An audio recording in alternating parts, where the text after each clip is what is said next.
की ओर से 1,14,691 की ओर से जोरदार तालियां हो जाए। इनकलाब जिंदाबाद, इनकलाब जिंदाबाद, इनकलाब जिंदाबाद, संघ जिंदाबाद।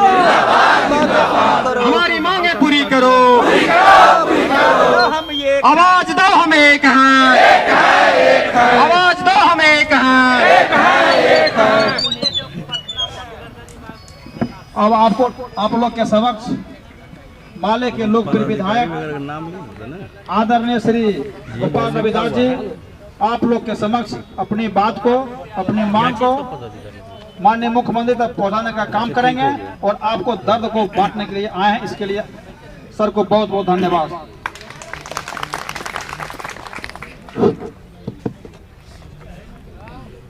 पंचायत के सभी वार्ड सचिव, बिहार के कोने कोने से आए हुए तमाम बंधुओं को भाकपा माले विधायक दल की ओर से, फुलवाड़ी विधानसभा की ओर से आप सबों को क्रांतिकारी लाल सलाम।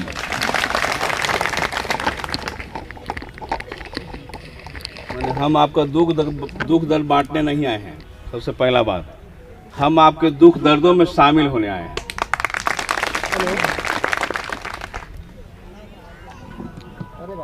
तो जैसा कि आप सभी जानते हैं कि संपूर्ण देश, बिहार सहित संपूर्ण देश अभी संकट के दौर से गुजर रहा है। सब लोग, हम लोग संकट में हैं। जहिया से केंद्र के नरेंद्र मोदी सरकार और बिहार में नीतीश सरकार बनी, तब से लगातार हम लोगों के ऊपर संकट है। और इन्हीं सारे संकटों पर जब हम लोगों ने आवाज उठाया, तब पिछला 23 मार्च को हम लोग पिटाए। पूरे विधानसभा में आपके बेरोजगारी के सवाल पर, शिक्षकों के बहाली के सवाल पर हम लोगों ने आंदोलन किया। स्पेशल पुलिस जो कानून बन रहा था कि बिना वजह किसी लोगों को गिरफ्तार कर लिया जाएगा, उसका हम लोगों ने विरोध किया। तो पिटाई हुई, 110 विधायकों की पिटाई हुई। महागठबंधन के 110 विधायक हैं। और कहीं कि अफसोस है कि हम लोग सरकार बनाते बनाते पिछड़ गए। और ऐसा ही नहीं पिछड़े, बल्कि चोर दरवाजे वाली सरकार बिहार में बैठी हुई। पूरे बिहार के तमाम लोगों का, तमाम नौजवानों का जनादेश है हमारे पक्ष में, क्योंकि नौजवानों ने खुल करके हमको वोट किया। और बिहार का सेकंड पोजीशन गोपाल रविदास को वोट मिला है। पहला पोजीशन कटिहार में बारसोई में मिला और दूसरा पोजीशन संपूर्ण बिहार में फुलवाड़ी शरीफ को मिला। एक बड़ी ताकत लगा था फुलवाड़ी में, क्योंकि बगल में एक अन्य मार्ग है।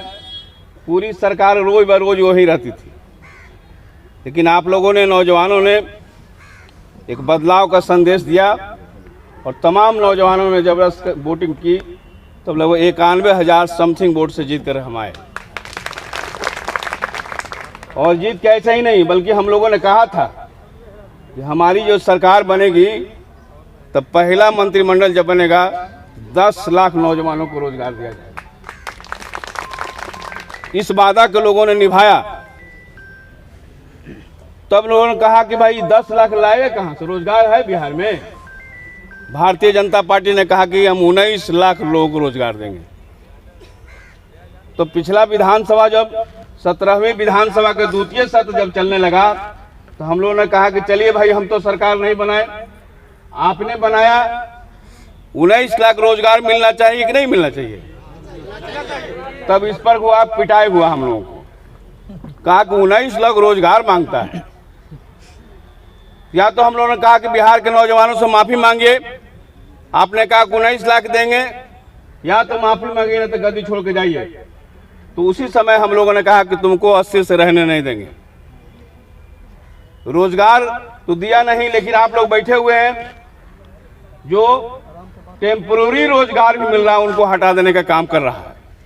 जिसका कहिए कि अभी हाल ही में आप धरना के ऐलान किए कि हमको पक्का नौकरी मिले, तो सरकार कहा कि जल्दी से हटो और 15 तक ये हटाने का निर्देश कर दिया। इसी 2022 में 15 जनवरी तक खाली कर दीजिए। ग्राम पंचायतों के जो सचिव के बहाली हुई है, इस सरकार करेगी खाली कीजिए, नए लोगों को बहाल करेंगे। तो ये रोजगार देने के वादा करके जो टेम्पोररी रोजगार में भी लगे हैं उनको भी हटाने का काम कर रहा है। ये स्थिति पूरे देश भर में है। एनडीए की सरकार संपूर्ण देश भर में ये कर रही है कि कोरोना काल में जो रोजगार करने गए थे अब बेरोजगार बन के घर पर बैठे हुए हैं लोग। तो कुल मिला के कहिए कि ये सरकार कैसी है। अभी आपने हाल में देखा कि अपनी मांगों के सवाल पर दिल्ली के संपूर्ण बॉर्डर जो है 5 बॉर्डर को घेर के लोगों ने रखा। नरेंद्र मोदी कह रहे थे कि घेरने वाले जो लोग हैं नक्सली लोग हैं, देश के टुकड़े टुकड़े करने वाले लोग हैं, सांप्रदायिक भावना को भड़काने वाला लोग हैं। हम लोगों ने कहा कि भाई आप 3 कृषि बिल लाए हैं, ये हमें मंजूर नहीं है, किसानों को मजदूरों को मंजूर नहीं है। अब जब तक 3 कृषि बिल वापसी नहीं होगा हम घर वापस नहीं करेंगे। और लगातार 1 साल तक दिल्ली के बॉर्डर पर घेरते रहे और अभी लगातार जो है उनका घर वापसी हो रहा है, इन्हें जीत लिए। संकल्प भी है, 700 लोगों ने जान गंवाया है। 1 साल के अंदर में 700 लोगों ने अपनी जान गंवाया इस बिना पर कि जब तक हमको ये 3 कृषि जहर वाला बिल वापस नहीं होता तब तक वापस नहीं हो गए। आज जीत हुई है। सरकार पार्लियामेंट में बड़ा बेशर्मी के साथ कर रही है। एक को लोग नहीं मारा गया है, पूरा विहिप जारी कर रहा है। हम लोग कह रहे हैं कि जो मारे गए हैं सब लोग 700 लोग सावधानी दीजिए, पार्लियामेंट के अंदर में शहीद हुए हैं, तो कह रहा है कि एक भी लोग नहीं मारा गया। इतनी बेहाई सरकार है। तो मित्रों, आपका जो लड़ाई है वो जायज है। आप लगातार जब से नई त्रिस्तरीय चुनाव आया है, जब से ग्राम सचिव की बहाली हुई है, अब इस सरकार देने से भाग रही है। वार्ड सचिव की जो बहाली हुई है विकास का स्तंभ है। जो गांव में योजनाएं जा रही है, नल जो योजना है उसका स्तंभ है। किसके भरोसे पर चल रही है? तो भरोसा आप है। अब रोजगार देने से पीछे हम मांग कर रहे हैं कि परमानेंट बहाली करो। हम कब तक मानदेय पर रहेंगे? परमानेंट बहाली करो, अस्थायी करो। जिस तरह से तुम शिक्षकों के परमानेंट बहाली कर रहा है, हमको भी मिलना चाहिए कि नहीं मिलना चाहिए? बड़े पैमाने पे बेरोजगार हैं, तो कह रहा है कि नहीं देंगे, तुमको हटना है 15 के बाद। 2022 आते आते 15 के बाद हट जाओ। तो आपके सामने 2 विकल्प है।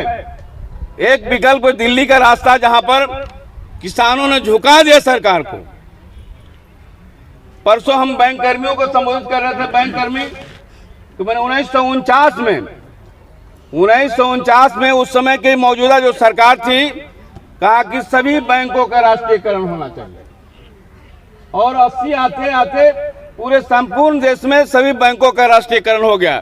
राष्ट्रीयकरण का मतलब क्या है कि जब राष्ट्र की जो हमारी संपत्ति है, दूसरे देश के लोग भी पूंजी लगा सकते हैं। लेकिन राष्ट्रीयकरण का मतलब क्या है कि हमारा देश का पूंजी ज्यादा रहेगा, अब बाहरी लोगों का कम रहेगा। अब सोच लीजिए, गांव में ही हम घर अगर बनाते हैं, कोई फैक्ट्री बनाते हैं, आपके दोस्त के पूंजी ज्यादा रहेगा और आपका कम रहेगा, तो मालिकाना किसका हक रहेगा? आपका दोस्त के, जिसका ज्यादा शेयर रहेगा उसका। तो पुरानी सरकार, पहले की सरकार ने ये तय कर दिया था कि राष्ट्रीयकरण जब कर देंगे तो हमारा पूंजी रहेगा, हम मालिक रहेंगे, दूसरा शेयर लगाएंगे तो हमारे नीचे रहेंगे। लेकिन नरेंद्र मोदी ने कहा कि रेलवे ले लो, आगरा के ताजमहल ले लो,